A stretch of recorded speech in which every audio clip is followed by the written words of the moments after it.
Hey everyone, this is your host Wade Franson, created in the image of God, the role of religion in society.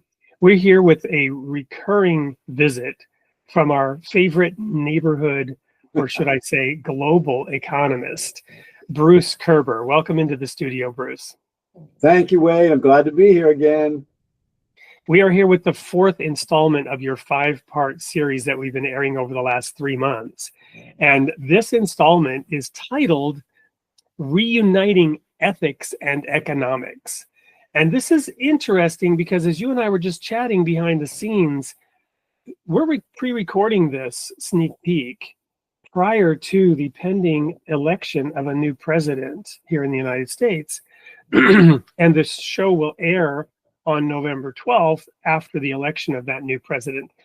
Will it make a difference in the economy if candidate A or candidate B is elected in the case of this current election? I'm not even asking you to mention names, but would there be a different impact to the economy if one or the other candidate were elected? Well, ethics and economics are sister disciplines. They were separated in the past, and now with the divine economy theory, they're reunited. And what I think the basic point that you're trying to make is, will the economy be affected by one party or one person or another? And I believe that it all depends on the exercise of ethics. And it appears that there is a difference in the ethical behavior among the people who are candidates. So I think the outcome would be significantly different ethically, and so the economy is connected to the ethics. So. And I believe it's fair to say that given the relatively close nature of the race in this cycle, as it was last time, people might disagree on which candidate would represent a more ethical approach. So maybe it's helpful for you to explain, what do you understand the word ethics to mean in the context of economics? Well, I think the broad picture is this involvement in the economy is unethical. So in that sense, there's not a lot of difference. But at the same time, we have to accept the fact that we're not at that point in history yet where that's understood.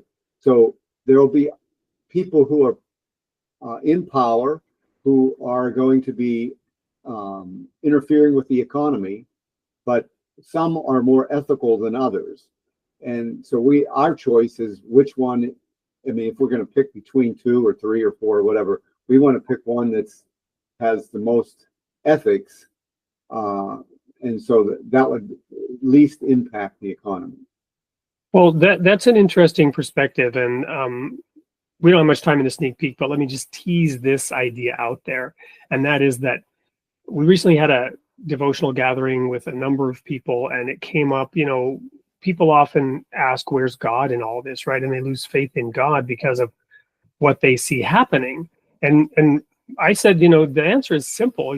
God gave us free will. There's no God in it, in the sense that we're doing this to ourselves. And you and I were just saying, well, God doesn't micromanage, right? Far from it. He doesn't micromanage. He shines the sun on the just and unjust alike. The rain falls on the just and the unjust alike. God does not micromanage situations. And as we move forward in the evolution of society and ever more complex systems of people in governance relationships with each other. We have democracies with elected leaders who govern us in that sense. But the scale of, let's say, the federal government or the so-called United States of Europe or whatever, the Union of Soviet Socialist Republics, aka the Soviet Union, these massive scales where there's centralized planning, micromanaging at the level. That's what you're talking about then. So a more ethical approach would be less micromanagement of the economy.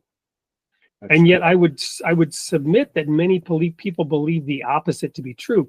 There's a Baha'i principle that says we should work towards eliminating extremes of wealth and poverty. And one way people think they would accomplish that is by micromanaging the economy. Well, the other view, which is not well known, is the fact that entrepreneurship is what brings about the equality of wealth, and I mean the minimizing of the extremes of wealth and poverty.